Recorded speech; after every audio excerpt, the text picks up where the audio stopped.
இந்த ரோஜாவோட நேமும் birthday party rose அப்படின்னு சொல்லுவாங்க.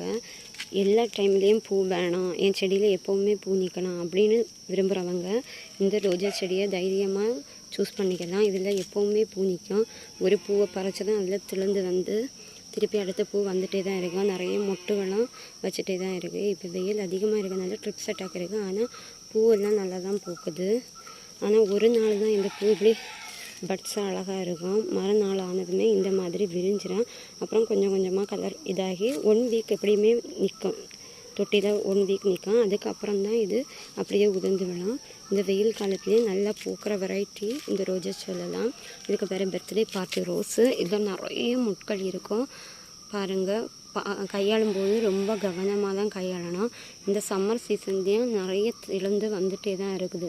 இதில் அப்படின்னு ரொம்ப நிறைய திறந்து வந்துட்டு இருக்குது. நிறைய பூ பூக்கணும், எப்போவுமே செடியில் பூ நிற்கணும் அப்படின்னு உள்ளவங்க இந்த பர்த்டே பார்ட்டி ரோஸை தாராளமாக சூஸ் பண்ணிக்கலாம்.